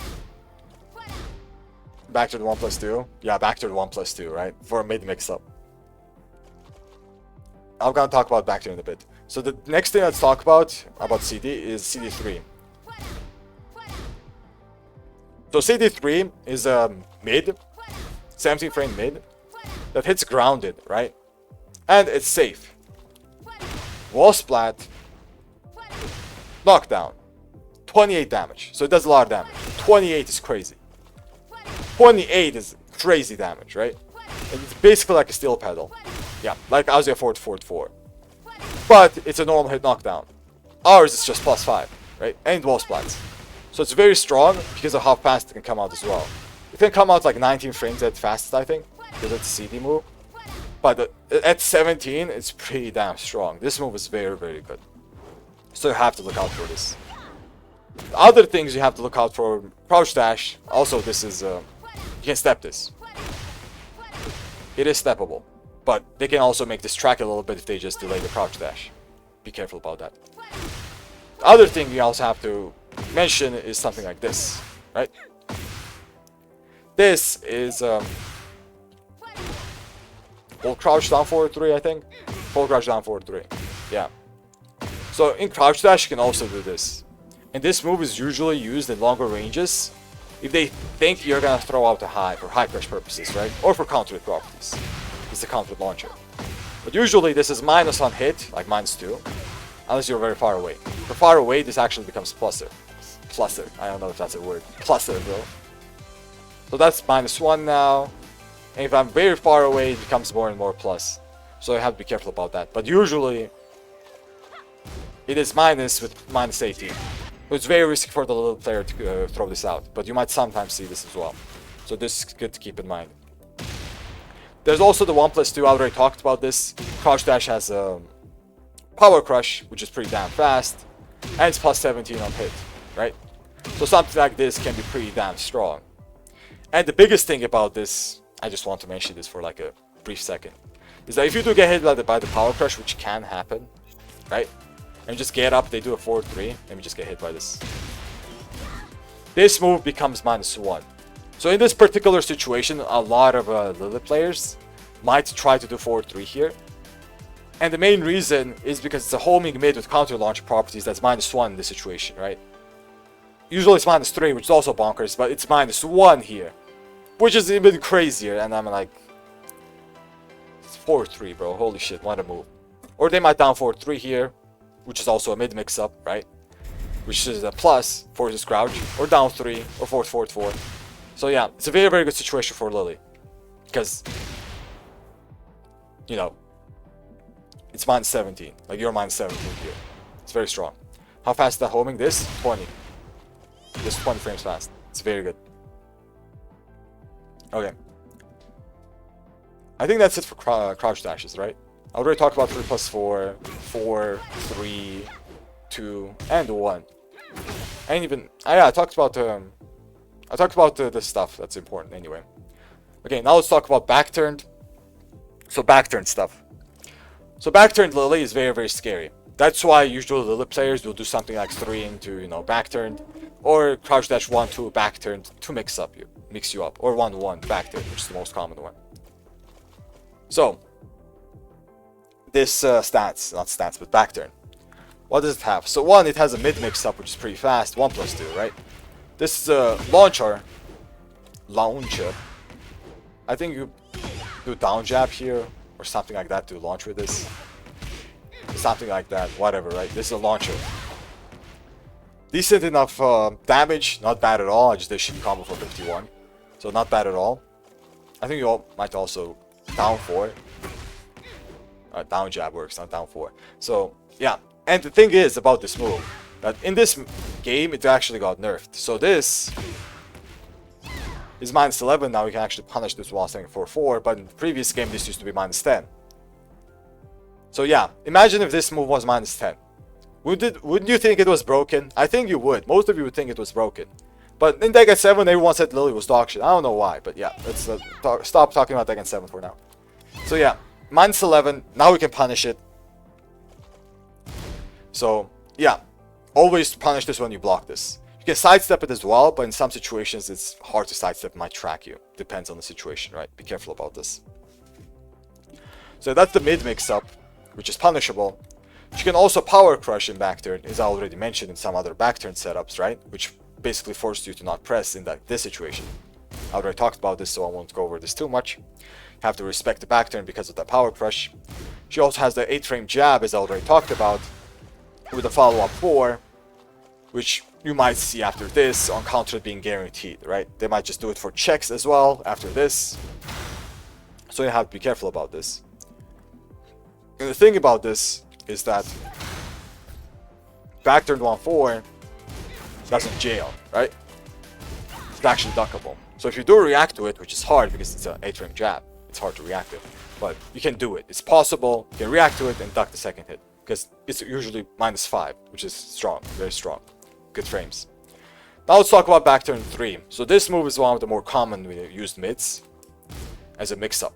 This is very, very common, and the reason they do this is because something like 1-1-3 is very common because it has very good crushing properties, right? It high crushes consistently, and it even crushes some mids. The down 4-2 doesn't get crushed, thankfully, right? I just wanted to check. But it even crushes some mids sometimes. But it has like very consistent high crushing, and the best thing about this is that it's only -10. Not only is it -10, you can't punish it most of the time. If you don't have a like long range jab, your jabs just won't work. It's not just a Kazuya problem, right? A lot of people can't punish this if they backdash after it. But if you just hold back, it's actually punishable. Right? But if you backdash, your jab whiffs. So you have to be careful about that. So 3 is very common. But the thing about this is that it's also a string. So it has a 3-4. So if you do try to punish it, let's say I try to punish the 3, right? You will get hit by the second hit. You can power crush through this, but why would you do that? I don't know why you would do that. I don't know if it's parryable with a kick though. Maybe Asuka can parry it, but it doesn't matter, we're playing Kazuya here. But this, unlike the first one, is -12. I don't know why it's 10-12. I think it should be way more than 12 because of the mind game situation and how much damage this gives. But yeah, this is -12, so be sure to always punish it. But the strong part about this and the mind game in general is that this guarantees this. 54 damage. That's a combo. That's basically a mini combo. That's crazy, right? Imagine you duck and the little player just guesses, right? It just does this. That's a -12 move that does 54 damage and it gives Oki. Strong as fuck. And also crushes highs. Right? This crushes highs, that's it. 56 if you do that. There we go. Damn. That's kind of good, right? It's kind of good. I think it's okay. I think it's okay. Can be good. Can be better. So yeah, be very careful about this. It's a very strong option because it's very good crushing and it will crush some mids as well. But it 100% crushes all highs. Yeah, be careful about this. But if you do try to punish this, also be careful about the mind game for the second hit. And also, it's a tracking move. Right? This is the tracking move. You cannot sidestep this. So 1-1-3. No sidestep. So no jabs, no highs. Only do mids that are fast. Only do mids that don't get crushed by this. And do not sidestep because it's a tracking move. And just guess. Because you either guess they do just this, or you either guess they finish it and just punish it. So, yeah. Be careful. Be very careful. Just take the mix. Basically just take the mix, right? And it's a free mid that does 12 damage. Because if you don't always punish it, usually won't punish it because you're expecting it before. This one, right? It's basically free. Tracking mid, free. Crushed highs. What else do you want? Now let's talk about the low mix-up here. There's also 2, right? This is the most common one. down 2. So back turn down 2 is a +5 low, pretty damn strong. Does 17 damage, and gives guaranteed voila. I think that's guaranteed. That I think that's guaranteed. So this is very, very strong. This is a very, very good low, right? It's either, yeah, it is guaranteed. Yeah, I was right. And the best thing about this is the frames that it has. It's fucking 12. I was like, maybe when I first saw this, okay, this is supposed to be 13. It's 12. It's fucking 12. Why is it 12? So this also high crushes, by the way. So if you do jab, the mid option and the low option both high crush. So you just don't do highs. Why is it 12? I don't know. She needs this definitely. So it's very, very strong. +5 low, right? Very fast. Very, very fast. And the counter hit guarantees CD3. Does pretty decent damage. Let me see the damage that it does. I just messed up, right? That's 48 damage. Why is the 100% scaling? Wait, why is that 100% scaling? I just noticed it.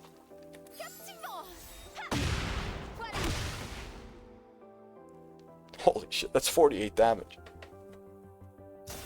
That's crazy. That's actually crazy. But yeah, amazing low. The Tyrant hello. Amazing low. So that's the most common option. You won't see the other low that much. But this option also exists, which is a 14 frame low, but it's also only +1. So why would you use that, right? People use this and not this. But this also exists. But doesn't even have a counter property. I don't know why this exists, to be honest. Like, why? Just down 2. But I just wanted to mention this. It's also -11. Right? But there's no reason to use that because you have this. Literally no reason. Okay. What else to talk about for back turned? 1+2. 4. Not 4. 3+4. I have to talk about this and this. So these two. Okay. So this Hell Sweep is a back turned low mix up, which is a little bit on the slower side. This 20, but it's not that slow, right? You can't react to it that well. Sometimes you can, but usually you can't. So I won't be betting on reacting to this, right? But this guarantees this. So this is another low mix-up that she has from back turn, which is a low mid, right?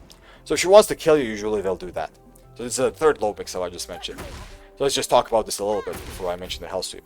So this low mid is very, very risky because the low is -17, right? But usually the little players don't stop at the low. You just do this. That forces you to block both, and you don't have an option select. And this becomes -13. So from -17 low to a -13 mid. So you have to block both. And if she does just the low, well, fuck you, I guess, because you're not punishing that. You are not punishing that.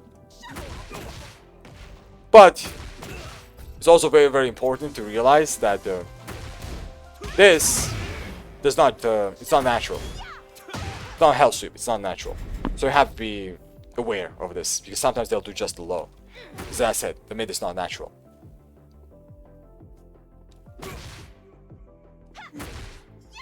Okay, now let's talk about the Hell Sweep. So this Hell Sweep, right here, yeah, it is the fourth big deck, this is the fourth low. This Hell Sweep right here is basically a 20 frame sweep that guarantees that down 3-4. This is guaranteed. So, for example, if you do this at the wall, if the little player does that at the wall, and she does this, this can wall splat you. That means she can do a tornado into a, you know, wall combo into like 60 something damage. That's crazy. Or you can also do something like this, right? This into this, which is 40 damage. How much damage is the down 3? Wasn't it the same? It is the same. It's the same damage. So yeah, it's very damn strong. So you have to be very careful about this. Very, very careful. So that's the back turn sweep basically. Something similar to Fang's sweep, but I think Fang's is faster. But yeah. And Fang's also launches, because Fang is Fang. So yeah, be careful about this. But it is launch punishable. It is kind of like a Hell Sweep or a Snake Edge. Right? So yeah, be careful about this. Now let's talk about this. This is also very, very common. Back turn to a +4. I see a lot of players use it. I even see Chikurin use it because it's that good. So back turn to 3+4 kind of looks like another move. I forgot the input of the other move. Like there's another move like this. Up forward 4 maybe? I think I was thinking about this maybe. I think I was thinking about this. But yeah, back turn 3+4. Let's just talk about this one. So back turn 3+4 is a move that's pretty linear, right? Very damn linear. You can sidestep it pretty easily. If you side block it, it's even easily stepped, you know? But usually in the back turn mix-ups, you don't sidestep because of the 3. Like what makes this move very strong to do is very strong to use is that this exists. So this stops you from stepping because it's a tracking 14 frame mid that high crushes. Right? Very strong. That's why little players will use this now because you can't sidestep it. Not can't, but you won't sidestep it. The main reason is because this, as I already said. But yeah, this move, let's talk about this for a bit. It's plus for Lili, right? It is a plus frame move, and it does 9 chip damage. 9 is a lot, okay? 9 is a lot of chip damage. So you have to be very, very careful when you block this. Because she can just literally just do a jab. So this into a jab, 8 frame jab. And this will beat any kind of rage art or power crush attempts. So be very, very careful. Back turn to down 2. You can't sidestep this either. So you have to be careful. Okay. So +2, but usually people use this for mix-ups. So what they will do is they will do this, which becomes 12. So basically this, right? This into 3. This becomes 12. So not only can you not jab this, you actually can't even down forward 2 or down forward 4. And your 12 frame trades. You can down 4 trades, right? Down jab works, but as I said, it's risky to do down jabs and stuff like that. But down jab is a pretty good option here in my opinion. It's not bad at all if you do block that. But if she does 3+4 again or just sidesteps, you're gonna get fucked. Or if she does some other stuff that will, you know, either crush the down jab, like this, I think this will crush the down jab, or jump over it. Some other stuff like maybe a hop kick. So you have to be very, very careful. Be very, very careful about that. 3+4. +2. As I said, jabbing not the best option because of 3. Down jabbing not the best option because jumping moves. And any other option usually is too slow. Usually it's too slow. Okay.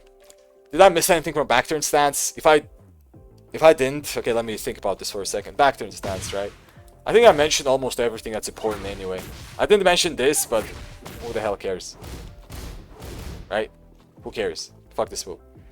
Throws. I mean, back turn throws aren't really a thing. Just 1 or 2. She doesn't have a throw mix-up.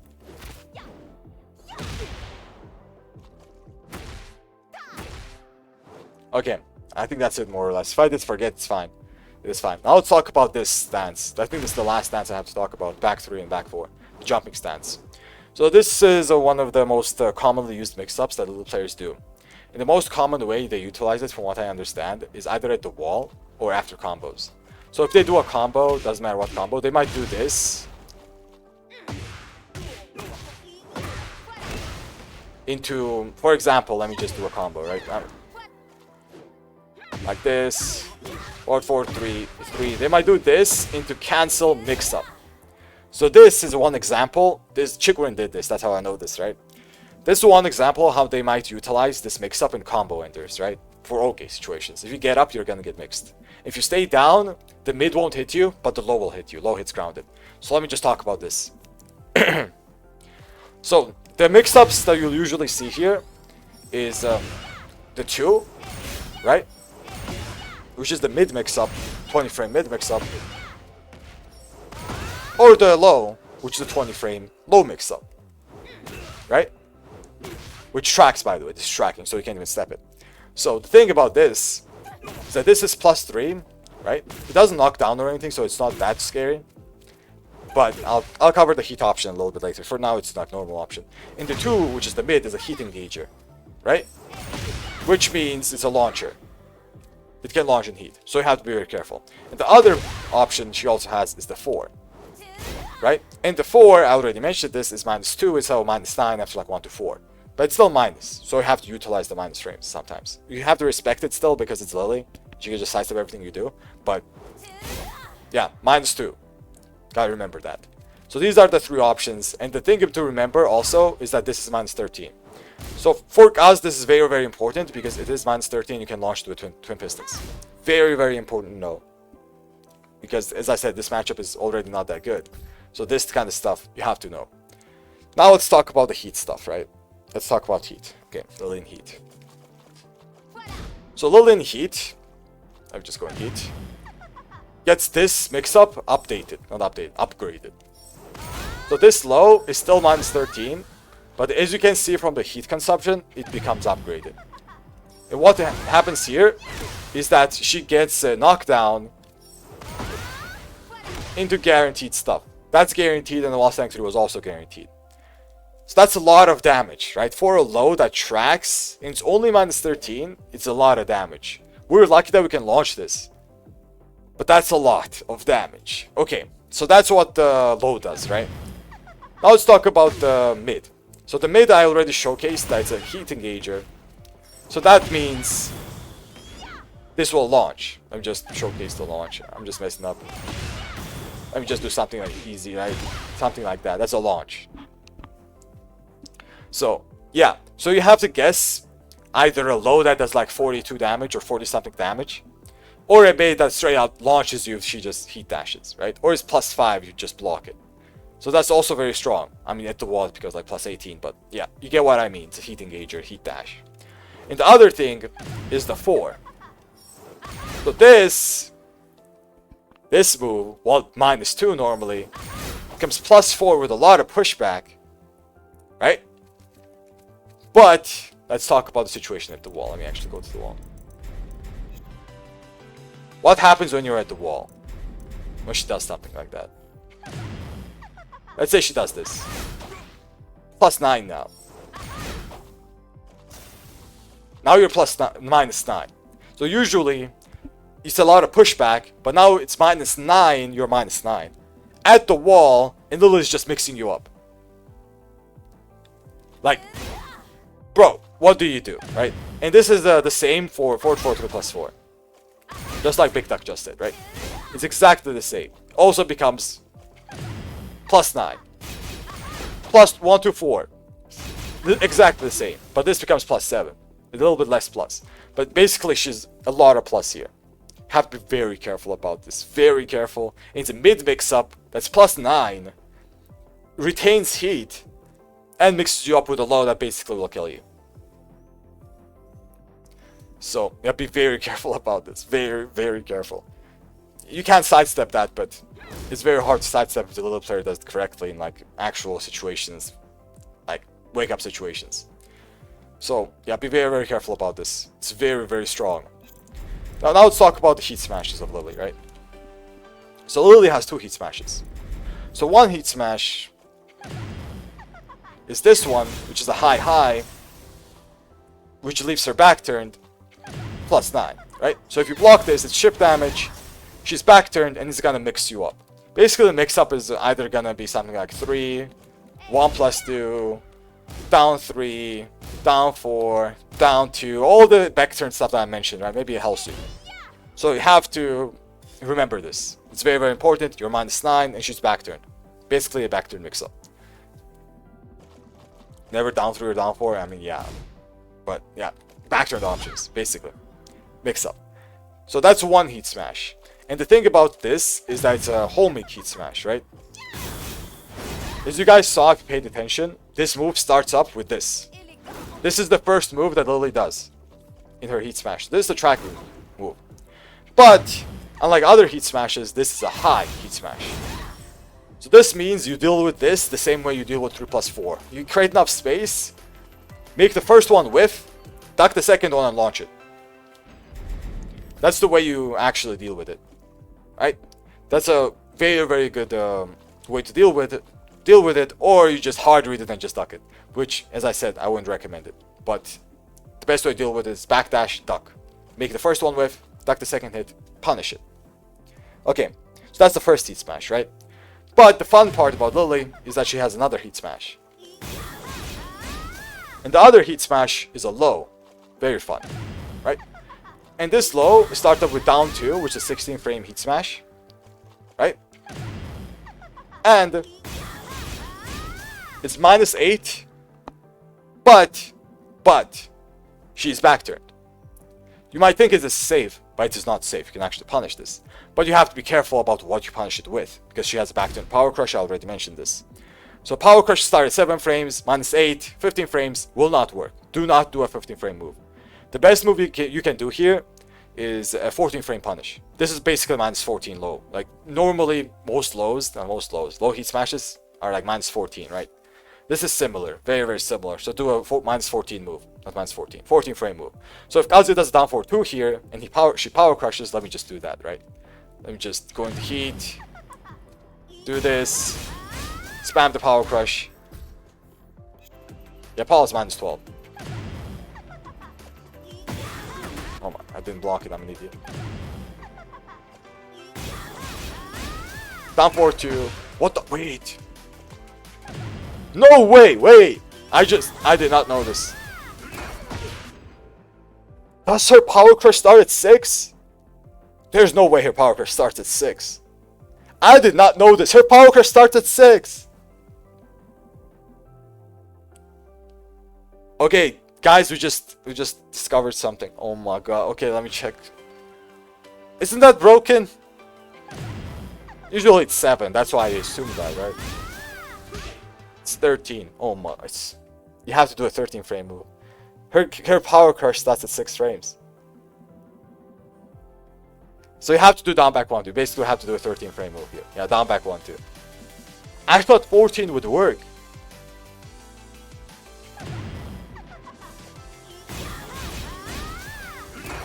I can't believe it. I did not know this. But yeah, it's important to do a mid, by the way. Someone asked if it's important to do a mid. Because she can high crush here. She can just duck. If she holds down back, she can just, avoid the highs. So it's important to do a mid. So down back 1-2 is going to be our punish. I'm still surprised that power crush starts at 6. Holy shit. 6 frame power crush from back turn. That's kind of crazy. Holy shit. Actually crazy. Yeah, if Kazuya didn't have down back 1-2, we had to do 1+2 there. 1+2 would be our punish. Okay, or down forward 4-4, which is horrendous. Okay. I think that's it, right? So all power crush start at 6? No. They start at 7. And Rage Art starts at 8. No, I think it's her power crush specifically.